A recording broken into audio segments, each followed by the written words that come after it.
മനസ്സിലെ ആഗ്രഹങ്ങളെല്ലാം സാധിച്ചു തരുന്ന അമ്മയാണ് ആറ്റുകാലം. ആറ്റുകാലമ്മയുടെ നടയിൽ 4ാമത്തെ വർഷവും വളരെ സന്തോഷത്തോടു കൂടി തൻ്റെ കലാരൂപം അവതരിപ്പിക്കാൻ എത്തിയിരിക്കുകയാണ് ശോഭ. ഞാൻ ശോഭ എന്ന ഒരു പെൺകുട്ടിയോട് ഒപ്പം നിൽക്കുകയാണ്. ശോഭ വിവാഹം കഴിഞ്ഞ് കുട്ടികളൊക്കെ ആയതിനു ശേഷം നൃത്തം പഠിച്ച ആളാണ്. അരങ്ങേറ്റം കഴിഞ്ഞു 10 കൊല്ലമായിട്ട് ഇപ്പം ഭരതനാട്യം ചെയ്തു. അരങ്ങേറ്റം കഴിഞ്ഞു. ഇപ്പോൾ ഒരു 2 കൊല്ലം മുമ്പ് മോഹിനിയാട്ടം അരങ്ങേറ്റം ചെയ്തു. ആറ്റുകാലമ്മയുടെ നടയിൽ ഇത് എത്രാമത്തെ തവണയാ? ഇത് 5ാമത്തെ വർഷമാണ്. മോഹിനിയാട്ടം അവതരിപ്പിക്കാൻ പറ്റിയില്ല. അടുത്ത കൊല്ലം എന്തായാലും ഞാൻ മോഹിനിയാട്ടം അവതരിപ്പിക്കാനായിട്ട് വരും. സ്ഥിരമായി ഡാൻസ് പഠിക്കുന്നുണ്ട്? സ്ഥിരമായിട്ട് പഠിക്കുന്നുണ്ട്. ഞാൻ സ്കൂൾ ടീച്ചറാണ്. സ്കൂളിലെ പഠിപ്പിക്കുന്നത് ഗവൺമെന്റ് LPSലെ ടീച്ചറാണ്. മുഖത്തല എന്ന് പറയുന്ന സ്ഥലത്താണ് പുള്ളിക്കാരിയുടെ സ്വദേശം.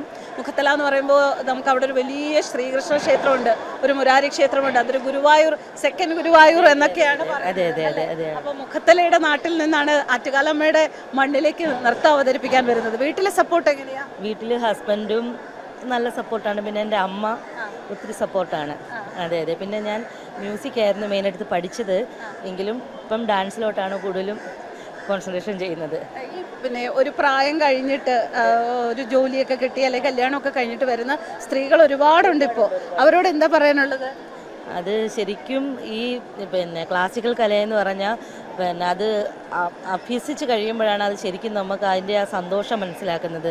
നമ്മൾ കുഞ്ഞിലെ പഠിക്കാൻ പറ്റാത്ത കാര്യങ്ങളിൽ നമ്മളിപ്പോൾ ഈ പ്രായത്തിൽ സാധിക്കുന്നത്. അതെ, ചെറുതിലെ എനിക്ക് ഡാൻസ് പഠിക്കണമെന്ന് നല്ല ആഗ്രഹമായിരുന്നു. വീട്ടിലെ സാഹചര്യങ്ങളെ കൊണ്ട് അന്ന് പഠിക്കാൻ പറ്റിയില്ല. പാട്ട് പഠിപ്പിച്ചു. അപ്പോൾ ഞങ്ങൾ ഇരട്ടകളാണ്, ട്വിൻസാണ്. അപ്പോൾ രണ്ടുപേരെയും കൂടെ അപ്പം വന്നിട്ടില്ല. അപ്പം പാട്ട് പഠിപ്പിച്ചു. അപ്പോൾ അന്നേ മനസ്സിൽ കിടക്കുന്ന ഈ ഡാൻസാണ് എനിക്ക് കൂടുതൽ ഇഷ്ടം. പക്ഷേ അന്ന് പഠിപ്പിച്ചില്ല. അങ്ങനെ ഈ ആഗ്രഹം ഇങ്ങനെ മനസ്സിൽ കിടക്കും. അങ്ങനെ ഒരു 35 വയസ്സ് കഴിഞ്ഞാണ് ശരിക്കും ഞാൻ ഈ ഡാൻസ് രംഗത്തിലോട്ട് വരുന്നത്. പാട്ട് പാടാമോ? പാടാം. ദേവി നീ തുണൈ അമ്പദേ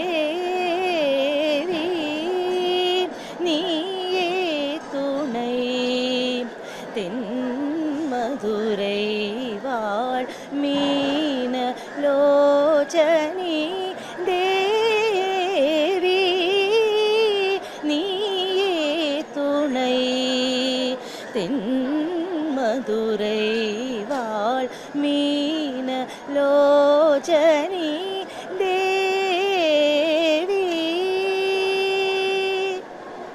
മനസ്സിലെ ആഗ്രഹങ്ങളെല്ലാം സാധിച്ചു തരുന്ന അമ്മയാണ് ആറ്റുകാലം. ആറ്റുകാലമ്മയുടെ നടയിൽ 4ാമത്തെ വർഷവും വളരെ സന്തോഷത്തോടു കൂടി തൻ്റെ കലാരൂപം അവതരിപ്പിക്കാൻ എത്തിയിരിക്കുകയാണ് ശോഭ.